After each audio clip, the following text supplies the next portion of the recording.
Welcome to the Print Design Podcast, the show where we talk about all things print and packaging. We go behind the scenes with designers and talk about the print projects they designed that really rock their world. From file prep to holding the finished product in their hand and all the key decisions in between. So, let's talk ink on paper.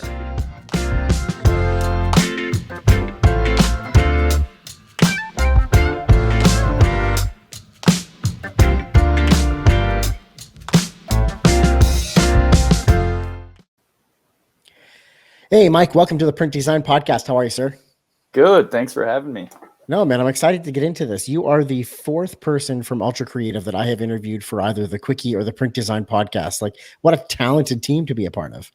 Yeah, it's been really great, especially being a young designer. There's some great people to learn from being at Ultra. So definitely. And it sounds like they're really taking the time to basically teach you the print world, because a lot of designers don't come out of school knowing what's going on there. Yeah, it's been a great learning experience the last 4 years I've been there. Definitely have learned a lot in the print area. So being as a package designer, stuff you need to know, definitely. Definitely stuff you need to know. Yes. I'm excited to get into that a little bit later on in this episode, and I'm hoping you've made some mistakes, and I'm hoping you've got some stories to share with us about that. I'm sure there's a couple, yeah. Perfect. You know how that goes. Yeah, exactly. Well, first, Mike, let's kick it over to you and tell us about yourself.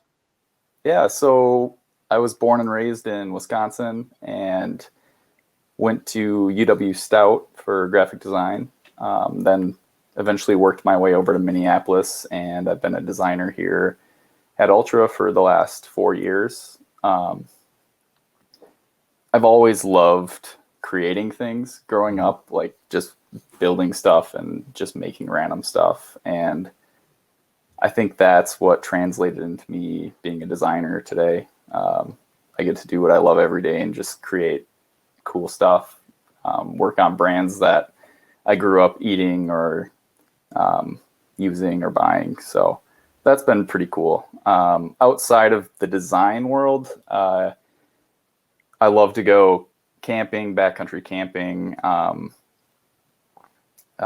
anything outdoors, really. I love snowboarding and traveling.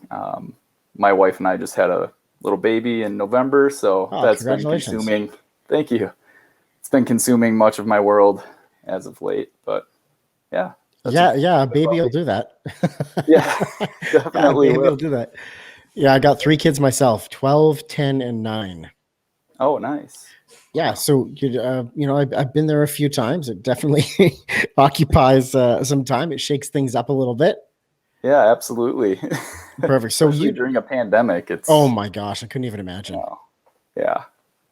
It's been interesting. So that's right. Lots of walks. Yes. But here in Minnesota, it's hard to get on walks lately with her. So yeah, it's winter there, like full on winter, right? Yeah, it's like right now it's like -10 out. So -10 Fahrenheit? Correct. Oh. I'm at like -9 today Celsius. Okay, so it's like t-shirt weather for you. Yeah, short weather. Yeah, yeah, exactly.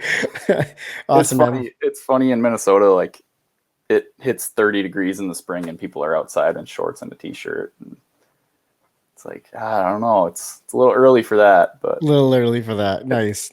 So you're always drawing and creating as a kid and in that sort of creative world and expressing your imagination. I want to ask you then, Mike, is there a specific either magazine or print or packaging piece that, what's your earliest memory of that? Something from, maybe it's from your childhood, maybe your teens. What's your earliest memory of printer packaging? Yeah, so I think the first thing that comes to mind is the USA Hockey magazine. It's a magazine I got monthly, and something about it that I really loved was in the back of every magazine, they allowed kids to send in drawings of hockey players or whatever, something hockey related. And I just always thought it was so cool that I could have the opportunity to be printed and published in a magazine. So I sent in a couple drawings. I don't think I ever got chosen, but it was cool to me that it resonated with me that you could have your stuff out there and be seen. But then I also loved seeing all of the cool print ads for all the hockey gear, and I was always obsessed with logos. I just loved brands and logos, and from pretty early age, I liked looking at that stuff. So that's cool. And yeah, the hockey world, like even thinking equipment to all of the teams and all of that hockey world, there's logos galore. Absolutely. Yeah. There's a lot of cool stuff out there. Okay. So favorite hockey team logo? Ooh, that's a good question. And don't give me some like Minnesota Wild thing, like hometown boy. Don't give me that. I'd say the Kings logo is pretty sweet. Yeah. That's probably one of my favorites. Yeah, I'd agree with that. I haven't seen there's a new hockey team joining the league. Is it the Las Vegas Knights? No, the Vegas Knights are on board already, aren't they? Oh, okay. Yeah. The Seattle team. There's a Seattle team joining the league. Oh, that's right. I've seen some of that floating around, the new logos. I don't know what it's called, though. I can't remember either. I have to look this up. It's definitely we're off script. We're off script here, Mike. But I have to look this up right now. Seattle NHL team. The Seattle Kraken. Have you seen this? No. Okay. I think I have, but I don't remember it. Let's do the old screen share here. This is how it's done here on the Print Design Podcast, man. When there is something that needs to be discussed, Mike, we get right to it. Let me just share this because I just did a quick little Google and we got the logos and everything up here. Okay, here we go. Okay, yeah, I have seen this. Yep. There we go. So look at that. Interesting. This is my first look at it. I dig it. It's pretty cool. Yeah, I think it's really cool. I feel like I'm not sure I'm digging the whole like 3D of the logo. I think it'd be cool if it was flat. Yeah. Just like a 3-color flat. But I like it. I like the market side. I love it. Look at this guy. Look at the guns. Oh, you can't see it. Oh, page not found anyways. I was gonna say, look at the guns on this guy. Oh man. Yeah, so it's pretty cool logo. I'm glad we got into that because I know now I'm caught up on my NHL. You know, I've been away for a little while. Now I'm back into it. So we talked a little bit about, you know, the USA Hockey magazines and some of those early hockey gear logos and things. What about recently? Have you had any recent interactions with printer packaging where you kind of went back and went, whoa, this is really well done, or this is really cool? Yeah.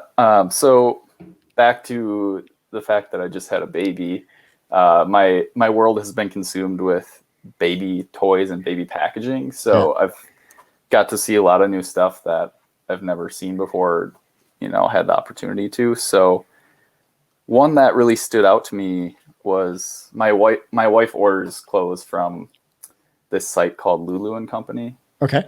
And I'm always like, why do you spend that much money on a swaddle? And the first time we got the package in the mail, I'm like, okay, this is why you spend $40 on a swaddle. Like, it's just a beautiful package. Had a kind of like a gold foil bottom to it and a slide out with a little die cut hole so you could see the pattern on the clothing. It was pretty cool. Man, so that's like next level. Now you're like, okay, I get it. They got to pay for the packaging. Yeah, exactly. And as a packaging designer, you can't argue it now. Yeah, I can appreciate that. So. There you go. Man, that's how she got you, Mike. That's how she got you. Packaging goes a long way with brands, I think, to really represent their quality and their image as a whole. So yeah, it's the experience because, you know, you can have something looking nice on screen and interact with it and the UI is great for it. Okay, cool. But when it actually shows up in the mail, that's your first tactile, tangible experience with that brand. And that's a big opportunity for brands to really disappoint and not have a shopper come back, but to also really wow people and have them dying to order more stuff. Absolutely. Yeah, I think it's well worth the investment in in creating a beautiful package and experience for people to open up. So, man, I couldn't agree more. So earlier on when you were introducing yourself, you mentioned backcountry camping. So, I mean, I would call myself a front country camper. that's good too. That's fun stuff. For lack of a better term. But Yeah. where do you look for inspiration when you are designing some of these cartons and some of this packaging stuff that you're creating? Do you get some of that from the wilderness? Where are you looking? Yeah, I definitely do. Sometimes if I'm stuck on a problem, I'll go out on a hike or just walk my dog or something, and simply getting out of the house and, being by myself with my thoughts, I tend to solve things in my head a lot quicker. Mm-hmm. So that's one way that I try to get inspired when I'm stuck on something. But there's a lot of cool stuff in nature when you're out there to see, and it's pretty inspiring. And I've recently been looking into bio packaging and the inspiration from nature and packaging. Mm-hmm. And there's a lot of cool things out there, especially with this whole sustainable movement and trying to make packaging more sustainable. There's some really cool stuff to be inspired by from nature. So definitely. No, I can imagine that's a good spot. Just for a second there, while you said, when I have a problem, I had to stop myself from saying, well, you should ask Vanilla Ice to solve it. You should have said it. Yeah, he'll solve it. Man, yeah, it's not uncommon to hear that, even in terms of, sketching and putting ideas down in a notebook and on paper, that nature and not even to the degree of backcountry camping or, mountain climbing, not even to that degree, right, yeah. Just literally getting out for a walk in different scenery. There's something about the freshness and the visuals that just reinvigorate your creative mind. So it's not uncommon to hear that for sure. Definitely. And I think just like getting away from looking at actual design and just being by yourself and thinking, that helps me, because sometimes I get kind of stuck at looking at what's out there already, and mm-hmm. It's hard to think of something new. So, Mike, with this next question, I really want you to be honest with me. How often are you in the grocery store, and how many times does your wife have to ask you to leave? That is the perfect question, because that's one of the main reasons my wife doesn't take me grocery shopping with her. So it'll be like, where'd he go? And then I'm lost in the cereal aisle or something for 15 minutes. And and I'm always throwing stuff in the cart that's like, look at this package. It's awesome. Let's buy it, Totally. So are you sort of like a packaging hoarder? You'll finish the box of crackers and you'll hang on to the box, or you'll bring it into work in your drawer just for reference later on. Oh yeah. Yeah. I have a shelf at work that's full of all of the treasured packages that I've bought. So that's awesome. Yeah. So if I asked you right now to tell me who in the cereal aisle or the cracker aisle or whatever that aisle is, who's killing it right now? Who's leading the pack? That is a great question. I mean, you can say ultra creative, I guess. Yeah, ultra creative. Anything we design is just killing it. There's so many awesome categories out there. I would say in the kid design, kid cereal packaging, I would say Cinnamon Toast Crunch is actually killing it right now. Yes. They've got like this cool graphic front of pack, and then on the back they have just like a giant illustration of one of the little guys, the little cereal guys.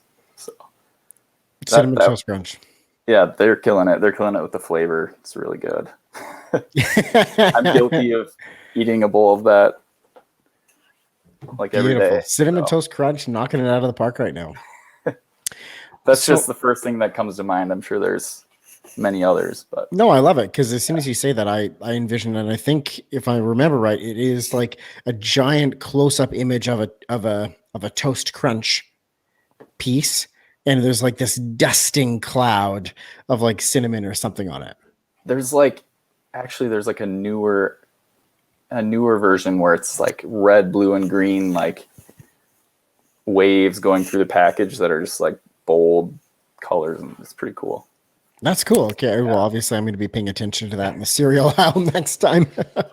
We do a lot of kid cereals at Ultra, so I'm pretty aware of that space. That's your jam. That's where you know what's going on. Definitely. So Mike, we're going to kick it back into the past a little bit here as well.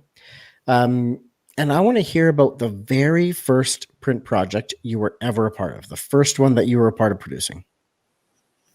So professionally, the first project I've ever worked on was a redesign of Nature's Way vitamins, which was super cool. It's a big brand, and it was just a fun opportunity to explore new packaging structure and updating their logo, and just it was a really fun project to start out my career on. So when you say packaging, are we talking boxes? Are we talking labels? Yeah, we were given the green light to completely redesign the form of the bottle. So cool. The bottle that the vitamins come in, it could have been wood, or they were open to anything. It ended up that we just like made it from a round bottle into more of a square bottle, and then redesigned the labels. So that my design didn't get produced. My logo redesign, however, is now their logo. So that's kind of cool to go to the store and see my logo of the first project I worked on up on the shelves. So nice. That's cool. That's been fun. And then the first project that I had produced was the redesign of Cascadian Farm, their whole line. So they do cereal, granola bars, frozen food. You name it, they have it. They have a lot of, I think it was like over 200 SKUs that we had to design to. So it was we created a custom illustration for every flavor and SKU. So it was it was pretty wild. And we did a photo shoot for every SKU as well. So it was it took up a whole year of my life. Yeah. But it was fun. So when you're in that sort of large scale project where you are, basically dedicating your time and work to this one particular brand for the whole year, typically when you're with a studio, you're bouncing around to different brands and you're keeping things fresh and always having to look at things. Is it possible to like get brand fatigue? When you're focusing on one brand, one concept, one direction, and just kind of emulating it? I think that's definitely a real thing. I was lucky enough to still be put on other projects during that whole thing, so I was able to get my mind off of it every now and then. Mm-hmm. But it definitely, towards the end, it was like, okay, I'm doing another photo shoot. I'm making more illustrations. Yeah. But all in all, it was a good experience, and I learned a lot from it. So good. Yeah. So we kind of touched on this one earlier in our conversation where I said, I hope you've got some bad stories to share, some mistake stories to share. Mike, have you ever been part of a project that did not turn out as you had hoped, didn't go well, went sideways? Can you tell us about that project? Yeah, so there's been a few that stand out in my mind. Mm-hmm. And I would say it more is just it doesn't turn out as I intended in the end. Mm-hmm. A lot of times because of consumer testing, and they just over test things, and people, the whole idea that you had just gets kind of Frankensteined with other ideas, and it just doesn't end up having the same integrity that you intended. Yeah. I'd say a good example of this that happened was we were redesigning Yoplait, and the brief was like, we're going to make a huge change here. And it was really exciting as a designer to look at a brand like that and just be able to reimagine it. And we had some really cool stuff that went out in the first round. But I think after it went through some rounds of consumer testing, they realized that, they kind of pumped the brakes a little bit and said, we can't make this big of a change. So that's one of those disappointing moments where it's like, yeah, it could have been so cool, Yeah, where you're really excited about an opportunity, but based on consumer results and through the consumer testing and how they're interacting with the brand's potential new look, it sort of creates like a hard stop if consumers are saying, don't care for it. Yeah, which it's totally understandable from a marketing standpoint, because I mean it's a huge investment to make that kind of a change. So I understand it, but it's pretty disappointing when you are excited about the direction that it could go. Yeah. So, yep. No, definitely. And that's it's not even exclusive. It's not an exclusive agency problem or studio problem. That can happen freelance, and it can it's a design thing that just happens. Definitely. Yeah. It's like the getting cold feet in the redesign process. And it does happen a lot, but I would say that's probably the biggest thing that has gone wrong, I guess, in what I've done so far. Yeah, and it's almost like it didn't really go wrong. It just didn't go the way that everybody had hoped and really wanted it to go. Yep. The way it could have gone. Yes. Beautiful. Definitely. So, Mike, I want to move on now to the deep dive. So, Ultra Creative, from my understanding, creates a pretty rad Christmas gift for their clients each year, custom Christmas gift. And the one that we're going to dive into and talk about, like Mohawk had a hand in this as well. And you guys put together something pretty spectacular. So I don't really want to give away too much in saying this. I want you to just take this and tell me about the project. Tell me how color and process and finishing and paper choices were made. And then we'll go through like the production of it, how, press checks, did that stuff like that happen? What was that like? And then any surprises along the way. And then let's wrap up with like the consumer or customer reaction, like what kind of feedback you got from it. So, So what's the project? What are we talking about here? Yeah, so a little bit of history. Ultra Creative has been around for 35 years now, I think. And from the beginning, they've always sent out this Christmas gift that contains chocolate. And basically, it's just packaging some sort of chocolate in a way that's exciting and has a fun experience for our clients and whoever else we send it out to. But it's also a really cool opportunity for all of our designers that get a hand in on it. I would say it's like a designer's dream, because we create our own brief. We make all of the creative choices, and it's just a lot of fun to work on.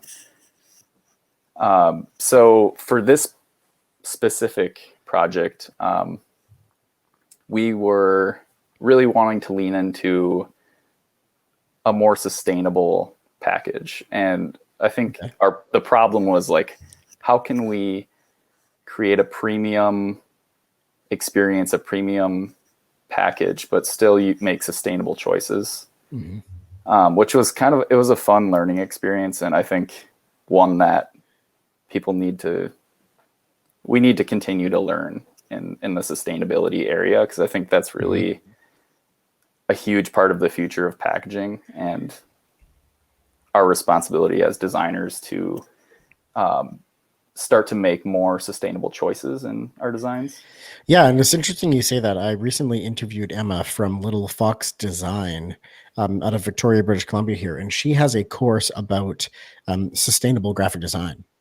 And it's an awesome course. I've heard nothing but great things about it. And she even has a section in there where she talks about print and choices in print and how to make, sustainable choices in print, and really walks people through that. So that's awesome. Check that out. Yeah. Little Fox Design.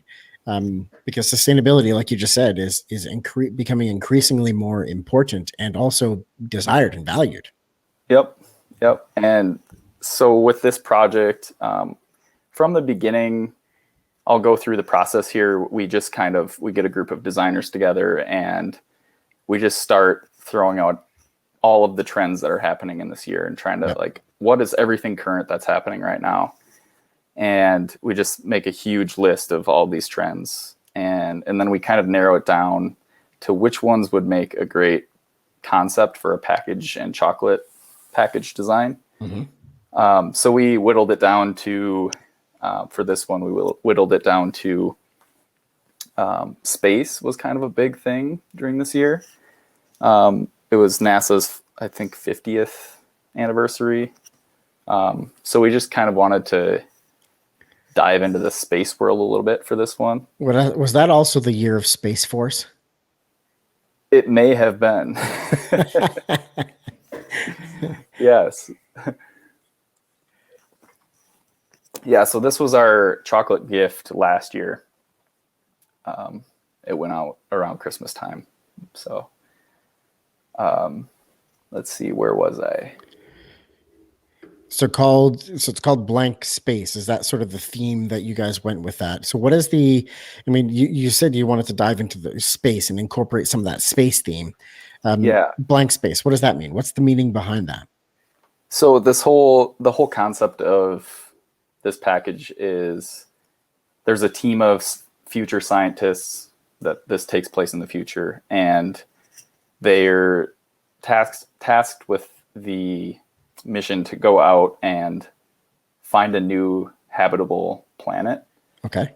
And so this package is essentially what is sent back from those scientists with samples from each planet.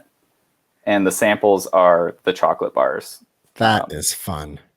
So we tried to design something that was like kind of futuristic, spacey, but also just like simple and, kind of sciencey looking. So it's like a capsule that came back from space. What is this going to look like? So that's kind of the idea behind it. Okay, I love how you guys create a story around this piece. It's not just like, here's a really pretty box. There's a story behind it, and almost a story to follow. Yes. Did you guys also have any like digital assets created for this that went out to complement this? Yeah, we had some social teasers, I guess, cool. Kind of leading up to it. Like one of them was like the space map, like an animation of the space map, which is included in this package. There's a fold-out map of their journey. That's cool. And then on the back side of it, there's kind of the read-through of the whole story, and it's like the mission notes of the whole mission, and it's kind of, it has a funny twist to it, and it's a pretty funny thing to read through. That's cool. It's got kind of a humorous twist on it. I love that. Like one of the scientists is a robot and spills coffee on his circuit board and can only talk in coffee mug quips. So it's pretty hilarious. Love it. Yeah. So when I'm looking at this, on screen right now, we've got just basically the full total package closed, looking at it at an angle shot. What materials am I looking at? So that the outer box, that black part of the box is, we used Neenah Classic Crest Epic Black paper to wrap a paper board. Yeah, to wrap like a rigid box. Yep. So it's a pretty sturdy box. Yeah, I have one right here actually.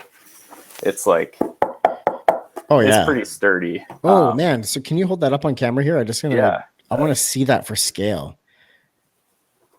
Like that's as big as your head, man. That's like a huge box. It's a pretty good size. Yeah, that's awesome. Has a good amount of chocolate in it.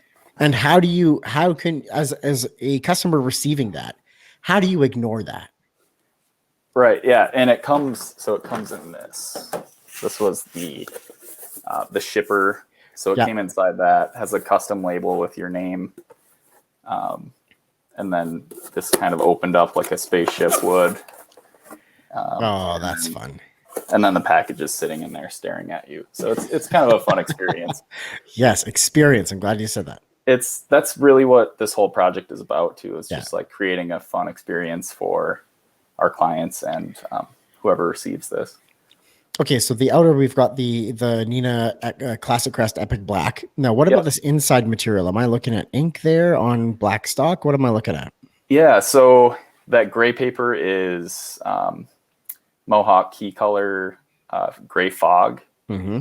And so those are the two papers we used in this whole thing. Yeah. And I loved the texture and the tactile of that gray fog. And also there wasn't any other gray papers that were quite like it in color. It had like a nice cool gray to it, which felt really spacey to us. Yep. So that's why we went with that one. And then the ink that you're seeing on there is a soy-based black ink. Yep.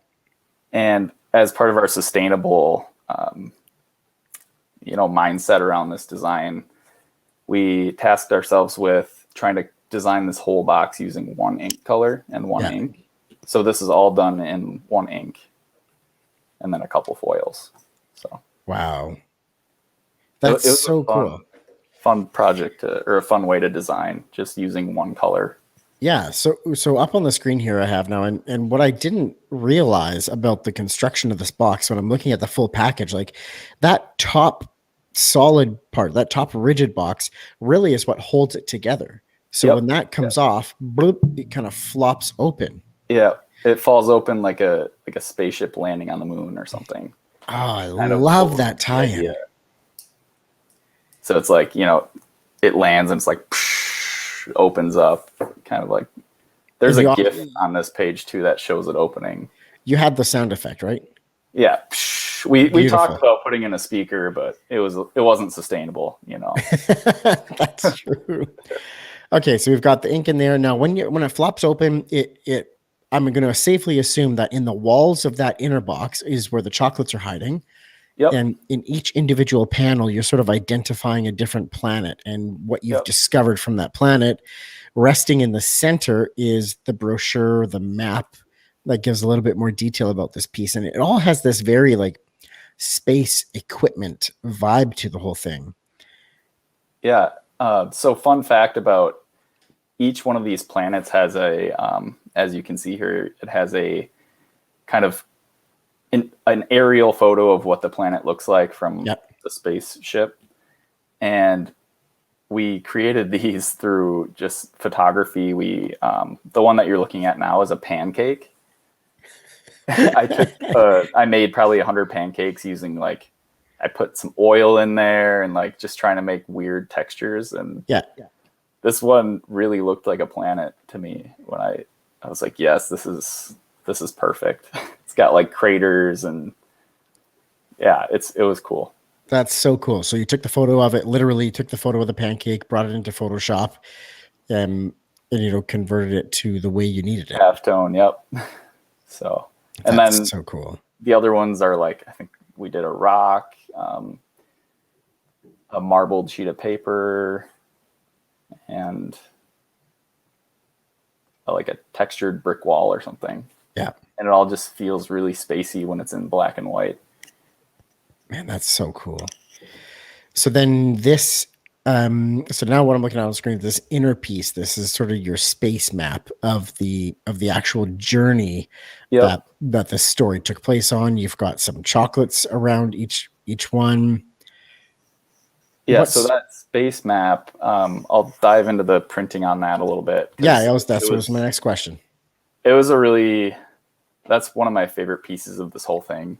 So looking at, you see all the stars and planets there, and all those lines, that's all silver foil. Nice. So the plate for this was just beautiful. I have it in my office. I don't have it with me, but I have it in my office, and it's just gorgeous. It's like an 11 by 17. Wow. Can you send me a picture of that? I definitely will. Yeah. Awesome. I have a press sheet of the map here too, so you can kind of see the sheen happening. Oh yeah, definitely. Yeah, so That's a good size. it was a super fun piece. Definitely a challenge printing wise, though, to get the right pressure on the foil so that you could keep a clean, crisp edge around all of those small lines. And Yeah, and that's the thing. And that's where, hot foil, if you're doing small areas of fine detail, it's usually okay because you can really focus on that area. But when you spread it out bigger, it gets harder and harder to keep it all nice and fine and detailed without having too much, like picking or something around the edges of the foil, making it look really jagged instead of a nice smooth area. Yeah, we had a lot of issues with that picking. But our printer did a fantastic job working around that. And I'm overall really happy with how it turned out. So this instruction sheet then is printed both sides. Is that on the same Mohawk gray stock? Yep. So Mohawk gray and then all soy black ink. Just black ink. Then you've got a silver foil, and then you've got a die cut on that brochure. Yep, die cut. And then so it folds up into a booklet. So you can page through it as well. That's so it reads through like more like a story book then. Yeah. Which is that's what it looks like on the inside there. Yeah. That's awesome. Unreal. Okay, so here's the gif of everything coming down. So did those panels, when they came down, did they flop down or did they actually have some resistance to them? This was a very big challenge in creating this. Like we prototyped for a couple weeks just trying to find out like how do we get this to open? Like sometimes we'd take off the top and they would all just like balance there. Yeah. So we had to create a die line that would allow it to just like fall open. I would say it's more of a flop. We were going for a little bit more tension. We folded it over twice, doubled the paper there, so it would go a little bit slower, but it's more of a flop, I would say. Wow. This GIF that you're looking at was quite the production. I think it was like 300 photos or something. Oh my gosh. A lot of fishing line involved. Yeah. Classic. That's so cool. Okay, so then now in each of individual side pocket, we've got the chocolates and there's a matching label on each of the chocolates, so identifying the sample and what planet it's from. Yep. And this chocolate, again, on the sustainable mindfulness, we locally sourced the chocolate from a local chocolatier. Yep. And she made all of these custom bars for us to match each planet. And the planets are kind of named after what the chocolate tastes like or looks like. Yeah. Okay. So Inferno, Sodium C. Yeah, that one's just like chocolate sea salt. Dark chocolate sea salt. And then Arabica. That's a coffee flavored one. Bedazzlon. That one's got like Instagrammable food grade glitter in it. Nice. So it's pretty sparkly. Instagrammable. This is just such an incredible experience. So we've got some Mohawk stocks. We've got, lots of blind embossing I'm seeing. Why did that? So blind as opposed to, registered, where it just, for those who don't know, explaining that registered embosses, imagine you have printed the word space and then you are also embossing that same word. You don't get the visual out of that as much as when you don't print anything and you let just the raised paper, just the emboss itself, showcase that word or that content. So why did you guys make the decision to go blind emboss for a lot of this? Yeah. So on the cover, you see it says blank space, and blank is the word that's blind embossed. Yeah. So it kind of disappears a little bit and reiterates the word blank. And I guess that was kind of the reasoning behind a lot of the blind embossing, was just like it's a blank space, like you can't really see it. It's kind of subtle, So this is like one of those projects where you send your files into a printer and the printer looks at it and has to sit with it for a minute and goes, what is going on here? Yeah, we had multiple meetings with the vendors and kind of talked through everything, and yeah, I think they were a little blown away at first, but the one vendor that we use a lot is pretty used to our crazy expectations. So Wow. Like, what a beautiful project. So now tell me that, like, when you're sending this out to customers, what's the feedback that you're getting from this piece? yeah, it's overall really positive, and people just they get excited every year for this to come in the mail, and it's always just a fun thing to have around Christmas time. Like, you get this in the mail, and yeah, we get so many positive emails like, "Oh, this was the coolest experience. This is so fun." And even in the past, we've tried to do like social media stuff where you tell people to post certain things on social media. So we've had some of that kind of experiential stuff going on as well. Yeah. Yeah. Wow. So how many of these pieces did you guys end up creating in the end? I think the total was 450. Yeah. So yeah, which is like a pretty sizable run for a box like this. Yeah, they're pretty pricey little buggers, I would say. Yeah, I can imagine. I can only imagine. It's worth it. It's such a fun experience on both sides, designing it and receiving it. So that's so cool. So in the beginning of this project, you had mentioned that like you guys all sat down and just started writing down like themes of the year. So from that point where you have the initial meeting to try and figure out what this is going to be, what this is going to look like, how long until you're holding a finished box in your hand? What's that timeline like? Yeah, so I think we started this in like early August, and it was on press and done by like mid-November. Yeah. So it's a pretty quick turnaround by the time we, decide on what the topic is going to be, and then you have to design it and get it to press. Yeah. So it's a pretty quick turnaround. I was going to say, for a box with this kind of complexity, and, we're seeing it in its finished form. Do you have any photos or anything of the box like flat before assembly, or any photos of the die line or anything like that? I think I do somewhere.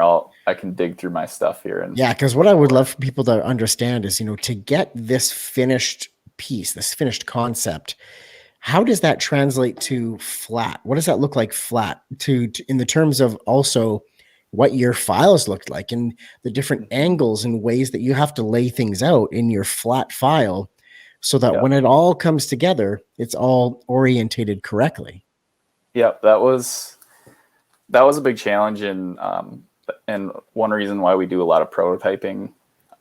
Just make little mini models of them and make sure that everything's going to line up where we want it to. Yeah. But yeah, the die line was pretty challenging. We went through probably 3 or 4 prototypes with the vendor before we found one that really worked the way we wanted it to. Yeah. And one more thing I'll say is, on the sustainability front, we were trying to keep it down to one press sheet. So that was another challenge with the die line, just trying to contain everything on one sheet.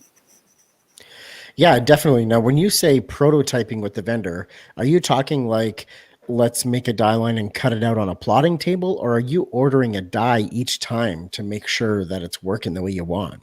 Yeah, they just they do it on a laser cutter just for that, and for the initial prototype, and then then they make a more refined die line.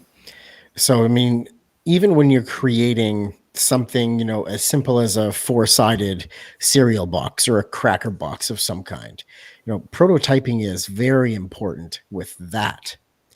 Taking the packaging concept to something like what you guys have created for this piece, like, prototyping is paramount. Absolutely. Yep. It was another way that we were able to choose the vendor for this. Yeah. We had 2 vendors and had them each make a prototype, and that kind of helped us see who was going to be a better fit. Yeah.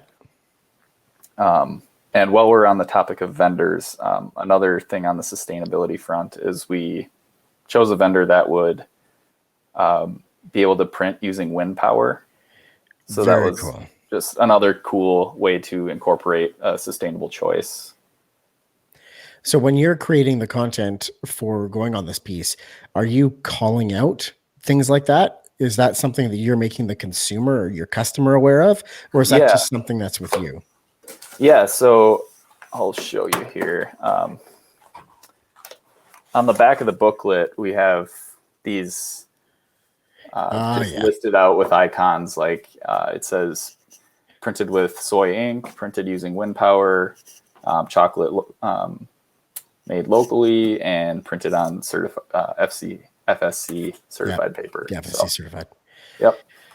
Very cool, man. That is a brilliant piece, Mike. I'm so glad you were able to share that with me because, like, wow. It's just so much that went into that. It's pretty fun. It was, like I said, it's a dream project to be able to work on that in my 4th year as a professional. It was pretty fun. So how do you top that? Hopefully I'll get another shot at working on one of the chocolate boxes, or, there's a lot of fun clients that we work with too. So yeah. That's awesome, man. Well, I got a couple of last questions before we wrap up here. I have interviewed probably over 200 and nearly 300 designers. And it seems that all of them in some capacity love print, love packaging. They each have their own little collection of stuff that they've hung on to, cool packaging that they've come across.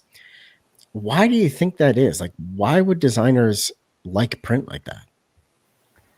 That's a great question. I think for me, it's just that whole other dimension that comes with print, like that tactile, like being able to hold something is just, it's a whole new experience that you can't get through the design on a screen or in any other format. It's just, like feeling the raised ink from a screen print, or, the emboss on a package is just this tactile experience that's what I love about print is. Yeah. How else are you going to get that? Right. Yeah. It's just a whole new experience. It's a whole new look that you can't really recreate anywhere else. Beauty. So, Mike, I want to wrap this up now with the Ask the Audience question. So we've got a group of, graphic designers in our audience who are all excited about packaging, eager to learn more about print. What would you like to ask that group? It doesn't have to be print related, but what would you want to ask them? Yeah. So something that I'm interested to know is, have you ever bought packaging, or have you ever bought a product based solely on the packaging? And if so, what was it? I'd like to know, like, what are you buying just because of the packaging, and why? Yeah. Okay. So what was it, and really what stood out to you? Yeah. Like sometimes I'll really just buy a product because I'm like, that's really cool packaging.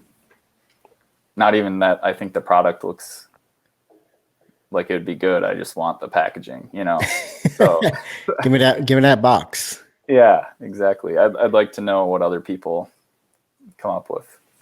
Beautiful. Well, Mike, that wraps it up for the Print Design Podcast. Thank you so much for being my guest today and sharing this piece with us that you guys created over at Ultra Creative there. Brilliant work, as usual, from an awesome team. Thank you, and thank you for having me. It's been great talking to you. So.